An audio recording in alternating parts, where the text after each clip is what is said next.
So I'm going to talk you through all the changes that Toyota have made to it, and then I'm going to drive it on the road, see if it's easier to live with. But of course, I want to see if it still lives up to the Invincible name. So I'm going to beat the crap out of it on this off-road track. I'm even going to launch it off-road. You see, they've updated it with a new, more powerful engine. Hopefully I won't get into trouble with Toyota for doing that, but the new Toyota Hilux starts from just under £27,000, rising all the way to £39,000 for this range-topping Invincible X with all the trimmings. But on PCP, it's around 250 quid a month with a sizable deposit up front, but it still works out cheaper per month than the equivalent Ford Ranger Wildtrak or a Nissan Navara. Reason being, Toyotas are tough, so they hold their value really well. Now, if you're buying one of these as a commercial buyer, so you're going to get BCH, which is business contract hire, it's around £325 a month, so about the same as the equivalent Nissan or Ford. Now, if you're thinking about buying a new car rather than a commercial vehicle, you want to check out CarWow. So what I've done, I've put a little link just in the top right hand corner of the screen. If you want to go check out the latest deals on all the latest new cars, just click that link, go to CarWow. Alternatively, if you want to do it after the video, you can just Google help me CarWow.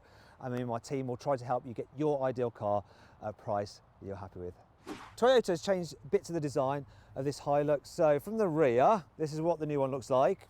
Here's what the old one looks like. The only major differences really are this treatment around the handle. It's basically just plastic, and you get some new LED tail lights on Invincible and Invincible X models. Other than that, rather similar. As before, the Hilux is available in 3 body styles. So there's the single cab, which is 2-door, 2-seater. Then there's the extended cab, which has a little rear door and some tiny rear seats where you put someone that you don't really like. And then there's this double cab version, which has 4 doors and proper rear seats. For 2020, you now get new alloy wheel designs starting at 17 inches, rising up to these 18s. And the Invincible X models have this, look, new wheel arch designs, yet more plastic, and new running boards, which actually look a little less rugged. This is what the old one looked like. Now back to the new one. The biggest changes are here at the front of the new Hilux. So they've completely redesigned the front end. This is what the old one looked like.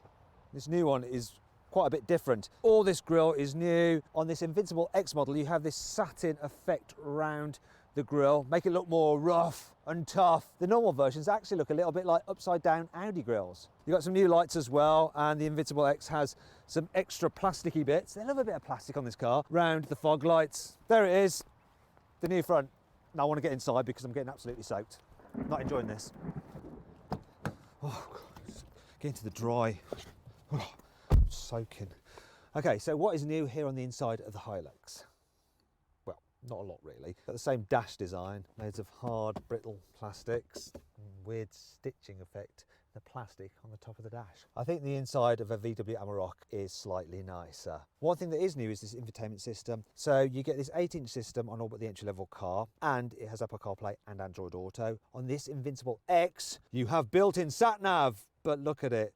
It's so old-fashioned looking and laggy, and it's not great. You're just going to use your Google Maps, aren't you? Another thing you get on the Invincible X are these speakers, a JBL sound system. Though these just look like Bluetooth speakers that someone has stuck on the top of the dash.